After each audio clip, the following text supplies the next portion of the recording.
ఎన్టీఆర్ జిల్లా గంపలగూడెం మండలం కొనిచెర్ల గ్రామంలో వైఎస్ఆర్ విగ్రహం ఎడమ చేయిని గుర్తు తెలియని వ్యక్తులు ధ్వంసం చేశారు. పార్టీ నాయకులతో కలిసి వైసీపీ మాజీ ఎమ్మెల్యే నలగట్ల స్వామిదాస్ విగ్రహాన్ని పరిశీలించారు. పేద ప్రజల గుండెల్లో గూడు కట్టుకున్న వైఎస్ఆర్ విగ్రహాన్ని ధ్వంసం చేయడం దారుణమన్నారు. విగ్రహాన్ని ధ్వంసం చేసిన సంఘ విద్రోహ శక్తులపై చర్యలు తీసుకోవాలన్నారు. ఈ కార్యక్రమంలో వైఎస్ఆర్సీపీ నాయకులు కార్యకర్తలు పాల్గొన్నారు.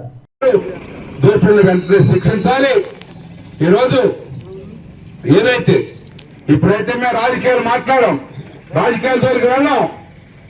భవిష్యత్తులో సంక్షేమ అభివృద్ధి కార్యక్రమాలు ప్రతి పేదవాడికి మీరు ప్రకటించిన విధంగా అందే విధంగా ప్రభుత్వం చర్యలు తీసుకోవాలని చెప్పి విజ్ఞప్తి చేస్తా ఉన్నాం.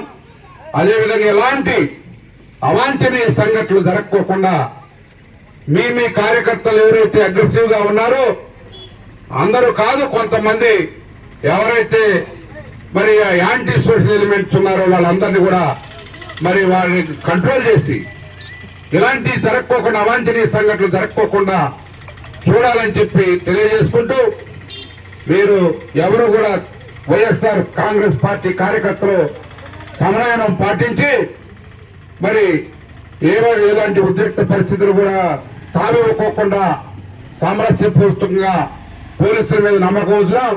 వారు దోషులను శిక్షిస్తారు. మనం దోషుల్ని మరి వారు ఏ విధంగా వారికి చేరవేయాలో ఆ విధంగా ఎక్కడైతే తెలుస్తుంది, ఊళ్ళో కంపల్సరిగా తెలుస్తుంది ఎవరు చేశారనేది.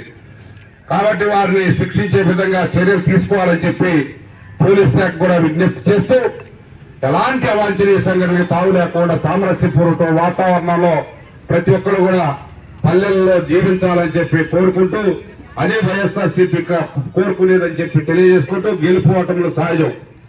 ఓడిపోయినంత మాత్రం కుంగిపోయలేదు.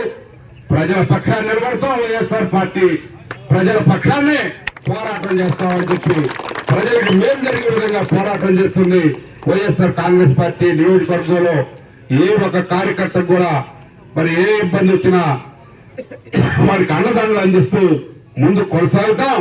ప్రజల పక్షాన్ని నిలబడతాం.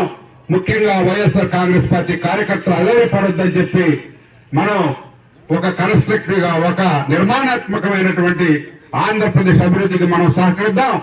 ఆ విధంగానే ముందుకు వెళ్దాం అని చెప్పి తెలియజేసుకుంటూ, జగన్మోహన్ రెడ్డి గారు ఒక పేదల పక్షపాతి. ఆయన చేసినటువంటి సంస్కరణలు ఈరోజు మరి వాలంటరీ వ్యవస్థ ద్వారా ప్రతి ఒక్కరికి డోర్ టు డోర్ మరి అనేక సంక్షేమ కార్యక్రమాలు అందజేసినటువంటి మహానుభావుడిగా చరిత్రలో నిలిచిపోతాడు. ప్రజల్లో గెలుపుకోవటం సహజం. ఎన్నికల తర్వాత ప్రజాస్వామ్యంలో అయినంత మాత్రాన కుంగేది లేదు.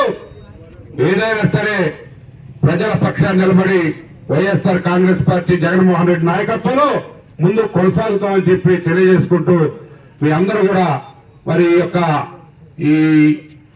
ఈ యొక్క సంఘటనకి ప్రతి ఒక్కరు కూడా కల్పి చెందకుండా మొక్కవారి ధైర్యంతో మన పార్టీని దాదాపు గత 3-4 సార్లు గెలిపించుకుంటూ వస్తున్నారు. ఈ గ్రామం బలమైనటువంటి గ్రామం వైఎస్ఆర్ కాంగ్రెస్ పార్టీకి.